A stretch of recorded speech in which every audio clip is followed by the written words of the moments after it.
ჩვენ დავბრუნდით პირდაპირ ეთერში. როცა ნაგვიცავსია ქუჩა, ეს ინფრასტრუქტურული პრობლემაა თუ კულტურის. მთავრობა ცდილობს გვასწავლოს, რომ ნაგვის ურნაში ჩაყრა მარტივია. პრემიერ ღარიბაშვილის ინიციატივით ახალი კამპანია იწყება. დამზადებულია სოციალური რგოლები, რომელშიც ცნობილი ადამიანები მონაწილეობენ. ქეთი ბრაჭული მოგვიყვება ამ კამპანიის შესახებ. ნაგვის აქ ჩაყრა ადვილია, თუმცა ამ მოქალაქეს გონია, რომ უფრო მარტივი არჩევანი გააკეთა. ხელისაწევა დაეზარა და ჩაყრას დაყრა ამჯობინა. ამ შემთხვევაში კი ჩაყრა დასწრებაზეა. შეიძლება სურვილი იყოს, მაგრამ ნაგვით სავსე ურნაში ადგილი რომ არ არის, მოქალაქეები გამოსავალს ასე ხედავენ. უბანი უნდა იყოს სუფთა. უბნის სისუფთავის სადარაჯოზე ის 4 ათეული წელია დგას. ამბობს, რომ ამ დროის მანძილზე არ შეცვლილა არც ქალაქის დაბინძურების ხარისხი და არც ნაგავთან ბრძოლის გამოცდილი ატრიბუტი.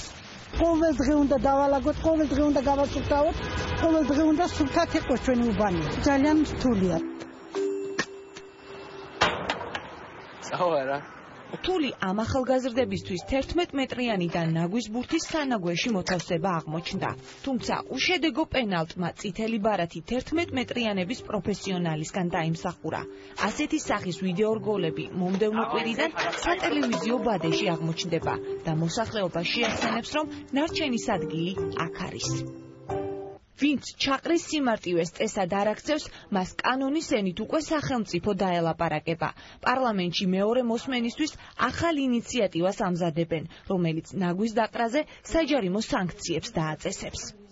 ფეხით მოსიარულე თუ დააბინძურებთ, ასე თქვათ, და გადააგდებს 2 კილომდე ნარჩენს, ამისთვის განსხვავებული სანქციაა და სანქცია იწყება 80 ლარიდან და თუ 2 კილოზე მეტ ნარჩენს გადააგდებს, ბუნებრივია სანქციები იზრდება.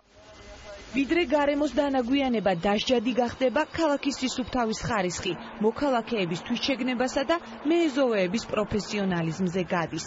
ამიტომ უკვე დაბინძურებულ გარემოს სამთავრობო და სამოქალაქო ნაწილი ასუფთავებს.